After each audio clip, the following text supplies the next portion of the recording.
요 최근 대내외 악재가 동시다발적으로 나오면서 국내 증시가 많이 하락했습니다. 특히 코스닥은 제약 바이오 종목의 하락이 두드러지고 있죠. 하락폭이 꽤 크기에 가격이 상당히 저렴해졌고 저가 매수 볼 수 있지 않을까, 또 그런 여부와 투자 전략에 대해서 심층적인 이야기 들어보고자 전문가 두 분 모셨습니다. 안녕하세요. 안녕하세요. 네, 최근 신라제는 하한가를 3번 연속 기록을 했죠. 하락폭이 꽤 컸고 어느 정도 바닥이 잡힌 것 같습니다. 최근 제약 바이오주들이 전반적으로 하락폭이 큰 것 같은데, 전문가님? 네, 최근에 제약 바이오주들의 하락이 꽤 컸는데요. 좀 결론부터 좀 말씀드리자면은 지금은 바이오주들보다는 낙폭 과대 종목들 그리고 기술주들 위주로 매수를 좀 할 시기라고 보여지네요. 바이오주들이 최근 잇단 임상 취소 및 실패로 많이 하락은 한 것은 맞습니다. 다만 신약 개발 외에 이렇다 할 매출이 나오는 것도 아니고 애초에 신약에 올인하다시피 하여 바이오 특례로 상장된 기업이 많기 때문에 임상 성공을 기대하고 들어갔다가는 좀 낭패를 볼 가능성이 높겠습니다. 임상 성공 확률을 한번 보시면 15년이라는 시간 동안에 1.5조 원 정도가 투입이 되는데 만 개의 물질 중에 고작 한 개만 시판이 됩니다. 이러한 좀 허들을 넘더라도 상업적인 성공은 또 다른 문제죠. 시판된다고 다 블록버스터, 그러니까 블록버스터라고 하면 연매출 1조 원 이상을 말하는데 이런 블록버스터가 전부 되는 것도 아닙니다. 각 임상 단계별 성공 확률을 보면 바이오 신약의 경우에 이상 성공 확률은 53%, 3상 성공 확률은 74%이며 항암제 신약의 경우는 이상 성공 확률은 24.6%, 그리고 3상 성공률도 40.1%로 좀 초라한 성적이에요. 그리고 3상을 성공하더라도 이 성공한 것 중에서 82.4%만이 좀 시판 허가를 받습니다. 그렇기 때문에 지금 임상 중단된 바이오주들을 매수하는 것은 좀 매우 위험한 투자 전략이라 좀 볼 수 있고요. 오히려 투기성이 좀 짙다라고 할 수 있겠습니다. 지금 같은 상황에서는 증시가 많이 떨어져서 같이 많이 낙폭을 보이고 있는 상황이기 때문에 오히려 우량한 종목들 그리고 실제 좀 잘 나오는 종목들 그리고 과대 낙폭 종목들을 저점 매수의 기회로 좀 삼으시는 것이 좀 좋은 투자 전략이라고 보여집니다. 네, 제약바이오 종목 자체가 리스크가 크고 위험하기 때문에 우량한 종목들, 과대 낙폭 종목에 저점 매수를 하는 것이 낫다라고 말씀을 해주셨는데, 이에 반하는 의견의 전문가 말씀 들어보도록 하겠습니다. 네, 물론 시장에서는 항상 순환매가 나오곤 합니다. 저평가 가대 낙폭을 말씀해 주셨는데 바이오 섹터에서도 저평가 위주의 종목들로 접근하는 것이 좋겠죠?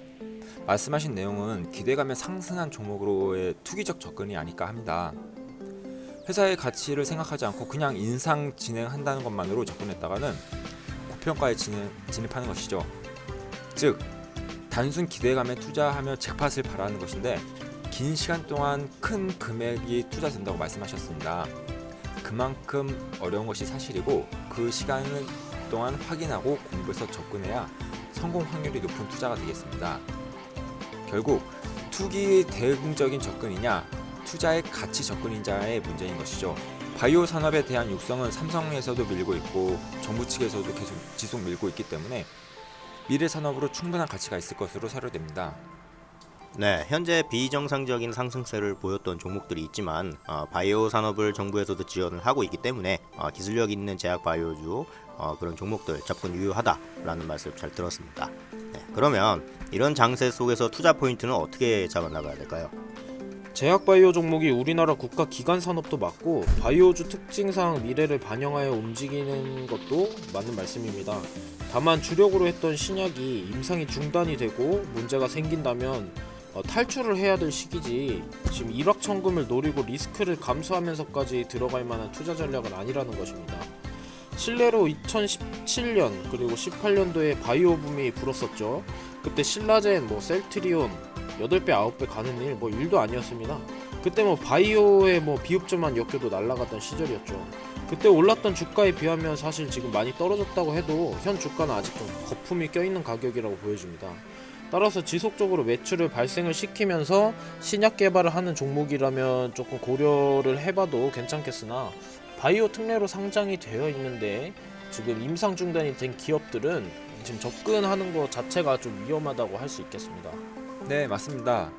과거 IT 붐처럼 바이오 섹터 전체가 상승할 때가 있었죠. 말씀하신 내용의 많은 부분에 동감합니다. 연속 적자임에도 불구하고 특례 상장으로 기대감으로 주가 상승을 만들어내는 종목은 바이오뿐만 아니라 전체 종목에서도 주의가 필요합니다. 바이오 관련주를 투기적인 관점으로 말씀하셨는데 준비되지 않은 투자의 경계를 말씀하신 것 같아요. 실제 매출이 발생될 수 있는 회사로 가치를 고려해서 접근하는 것이 좋겠습니다. 이것은 바이오 관련주뿐만이 아니라 모든 종목에도 해당되는 내용인데요.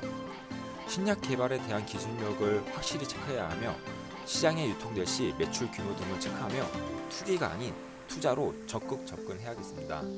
네, 오늘 나눈 말씀을 종합을 해보면 제약바이오 종목 자체가 보편적으로 리스크가 크고 변동성이 크기 때문에 우량한 종목이나 과대낙폭 종목에 저점 매수를 하는 것이 낫다라는 의견과 바이오 산업을 정부에서도 지원을 하고 그러고 있기 때문에 거품 있는 종목은 걸러내고 기술력 있는 제약 바이오 종목들 접근 유효하다라는 양쪽 의견 잘 들을 수 있었습니다.